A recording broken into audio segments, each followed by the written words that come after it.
कल बाबर सत्तार साहब ने एक लेटर लिखा, उसमें उन्होंने कहा कि लेटर तो कल हमें मंजर आम पे आया, लिखा पहले का हुआ था। उसमें ये बात हुई कि किस तरह उनको थ्रेट किया गया कि वो ये केस ना सुने या उस केस में उस एरिया में ना जाएं जहां पे वो ये चेक करना चाहते थे कि किस कानून के तहत लोगों की सर्वेलेंस हो रही है, हमारी इंटेलिजेंस एजेंसीज या स्टेट के इदारे किस तरह लोगों की प्राइवेसी इन्फ्रिंज कर रहे हैं, उस किस कानून के तहत ये सारा काम हो रहा है। सिर्फ ये सवाल उन्होंने उठाया अपनी पिटिशन में, तो उसके जवाब में उनको वो कहते हैं कि थ्रेट किया जा रहा है। लेकिन अच्छी बात ये है कि इसमें उन्होंने साथ ये भी जिक्र कर दिया कि मैं थ्रेट या कोई मुझे धमकाए, इससे मैं पीछे नहीं हटूंगा। जो मेरा आइन, जो मेरा कानून मुल्क का, जो मेरा हल्फ कहता है, मैं उसकी पासदारी करूंगा। ये देखें, इस लेटर को हम एज अ सिंगल इवेंट नहीं ले सकते।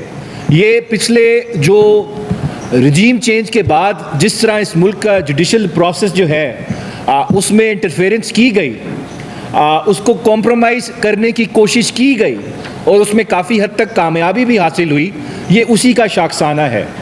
ये हम तो पिछले 2 साल से यही बात कर रहे हैं कि इस मुल्क की जुडिशरी को प्रेशराइज़ किया जा रहा है, थ्रेट किया जा रहा है ताकि अपने मर्ज़ी के फ़ैसले लिए जाएं। लेकिन देर आए दुरुस्त आए, इलेक्शन होता है 8 फरवरी का, उसके बाद इस मुल्क के जजेस को भी इस मुल्क के इदारों को भी इस चीज़ का एहसास होता है कि इस मुल्क की जो अवाम है वो भी इस चीज़ खड़ी है कि आइन और कानून के साथ, असूल के साथ कोई लीडर खड़ा होगा तो वो उसी को सपोर्ट करेंगे, उसी को एक्सेप्ट करेंगे। तो मेरे ख्याल से हमारी जुडिशरी को भी एहसास हो गया कि पब्लिक के अंदर हमारी एक्सेप्टेबिलिटी की, हमारी रेलेवेंस का इशू आ रहा है। तो एक लेटर आता है पहले इस्लामाबाद हाई कोर्ट के 6 जजेस का, उसके बाद कंफर्मेशन ली जाती है बाकी हाई कोर्ट के जजेस से भी। पेशावर हाई कोर्ट उससे ज़्यादा हार्ड हिटिंग, इम्प्लिकेटिंग आपको ख़त लिख के देता है, ऑब्जर्वेशंस देता है कि किस तरह उनके जजेस को थ्रेट किया जा रहा है। लाहौर हाई कोर्ट भी इसी तरह की आपको एविडेंस, सबूत प्रोवाइड करता है किस तरह वहाँ पे इंटरफेरेंस की जा रही है। क्वेटा हाई कोर्ट ने भी आपको एविडेंस दी। तो आप ये कह सकते हैं कि इस मुल्क के जो आला अदालत है, देखिए एक तो डिस्ट्रिक्ट जुडिशरी होती है, उसकी तो हम बात ही ना करें ना, उसको जिस तरह यूज़ किया जा रहा है। एक तो आपके आइन में कहते हैं हाई कोर्ट, सुप्रीम कोर्ट आला अदलिया है, आपकी सुपीरियर जुडिशरी है, कि आपकी पूरे पाकिस्तान की सुपीरियर जुडिशरी इस बात पे मुत्तफिक है कि आपके जुडिशल प्रोसेस में इंटरफेरेंस की जा रही है। अब देखिए, कुछ भी जब आप करते हैं उसका कुछ मकसद होता है। अब मकसद क्या था इस इंटरफेरेंस का? मकसद ये था कि फ़ैसले अपनी मर्ज़ी के लेने हैं। अब फैसले अपनी मर्ज़ी के लेने हैं, जब मर्ज़ी से फ़ैसला लेना हो तो एक चीज़ की कुर्बानी देनी पड़ती है, वो आइन और वो कानून है। अगर आइन और कानून के मुताबिक जुडिशल प्रोसेस चले तो फिर जो शख्स मासूम होता है उसको सज़ा नहीं होती। लेकिन यहाँ पे इमरान खान साहब, क्योंकि वो मासूम हैं, उन्होंने कोई जुर्म नहीं किया, तो ज़ाहिरी बात है उनको सबक सिखाने के लिए, उनको सज़ा देने के लिए, ये बताने के लिए कि उन्होंने उनके हमारे मुल्क के ख़िलाफ़ साजिश हुई उनकी हुकूमत हटाते वक्त, तो सज़ा तो देनी थी इमरान खान साहब को। अब सज़ा देनी थी तो उसके लिए सबसे प्रोमाइज्ड हो, वो तो हो गई, आपकी हुकूमत आ गई। चले अब जी जुडिशल प्रोसेस को भी हम कॉम्प्रोमाइज़ करते हैं। तो अब कुछ जजेस हैं जो फिर भी असूल के साथ खड़े हो जाते हैं, वो कहते हैं कि मैं गलत काम नहीं करूँगा। तो ये जो लेटर्स आ रहे हैं ये इसी चीज़ का शाखसाना है। इससे ये इस्टेब्लिश हो रहा है कि कुछ जजेस अभी भी हैं इस मुल्क में जो असूल को, जो आइन को, जो कानून को नज़रअंदाज नहीं कर रहे हैं। देखें, जिस तरह इद्दत केस का फ़ैसला हुआ, तोशाखाना का फ़ैसला हुआ, जितने भी कन्विक्शंस हुई इमरान खान साहब के केसेस में, कोई दुनिया का कानून, कोई दुनिया का आइन, हमारा अपने मुल्क का आइन, हमारे अपने मुल्क का कानून उस प्रोसेस को फेयर नहीं कह सकता। अंधेरों में, रात के अंधेरों में भी ट्रायल चला, एक दिन 15-15 घंटे हेयरिंग हुई, जजेस को भी कोई मसला नहीं हुआ। अब वही केस जब हम अपील में लेके आते हैं तो वो केस एक हफ्ते की तारीख पड़ती है, वकील नहीं आता तो जजेस को कोई मसला नहीं होता। लेकिन जब हम कहते थे जी तारीख दे दे एक दिन की, केस की तैयारी करनी है, तो तारीख नहीं मिलती थी। उल्टा कहा जाता था नहीं बहस करोगे तो हम डिसाइड कर देंगे, आपका राइट क्लोज कर देंगे। और किया, डिफेंस का मौका नहीं दिया, 342 की स्टेटमेंट नहीं रिकॉर्ड हुई। वो सारा प्रोसेस अभी अपील में, साइफर केस में आपने देख लिया। उसका मजाक उड़ रहा है उस प्रोसेस का, वो जजेस को आपने इन्फ्लुएंस किया।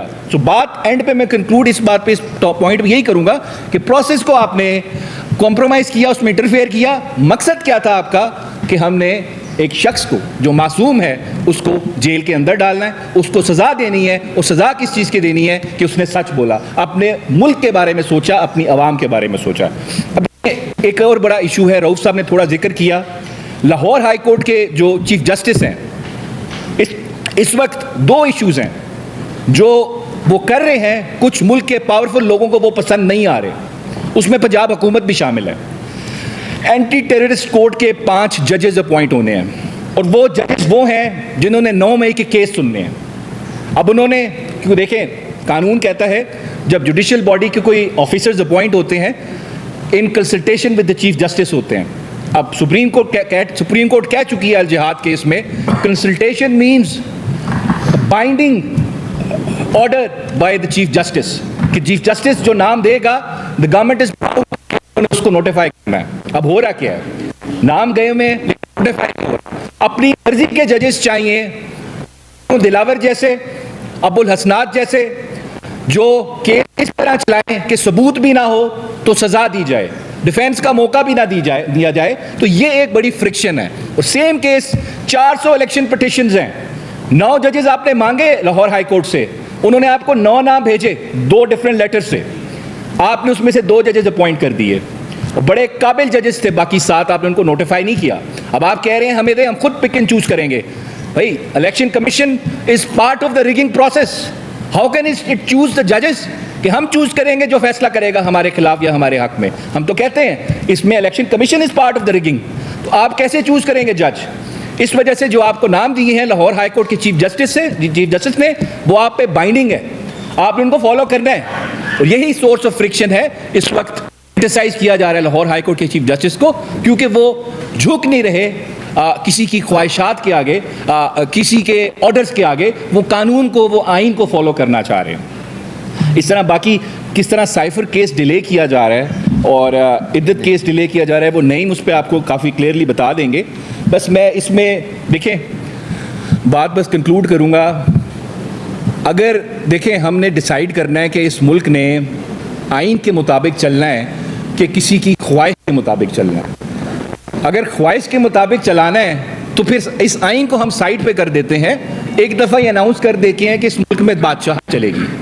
या तो फिर मैं आपको सोल्यूशन देता हूँ, अगर आप नहीं बाज आना, आपने जजेस के घरों में कैमरे लगाने हैं, आपने उनको डराना है, धमकाना है, इंडिपेंडेंस ऑफ जुडिशरी को कॉम्प्रोमाइज़ करना है, तो फिर एक काम करें, आर्टिकल 14 है जो राइट टू प्रिवेसी देता है इस मुल्क को, इस मुल्क के शहरियों को, उसमें अमेंडमेंट कर दें। आप अमेंड कर दें कि हर शख्स की राइट टू प्रिवेसी होगी, लेकिन अगर उसकी सर्वेलेंस करनी है, उसको ब्लैकमेल करने के लिए, तो उसकी राइट टू प्रिवेसी का फंडामेंटल राइट हम नहीं होगा, आप ख़त्म कर दें। या आप इस मुल्क का जो आइन का बुनियादी ढांचा है, इंडिपेंडेंस ऑफ जुडिशरी, कि जुडिशरी इंडिपेंडेंट होगी एग्जीक्यूटिव से, लेजिस्लेचर से, या आप उस ढांचे को तब्दील कर दें। जी, हम नहीं कहते जुडिशरी इंडिपेंडेंट होगी, जुडिशरी ताबे होगी किसी बादशाह के आगे या किसी हुक्मरान के आगे जो कहता है मैं आइन को नहीं मानता, मैं कानून को नहीं मानता, मैं ख्वाहिशात पे मुल्क चलाऊंगा।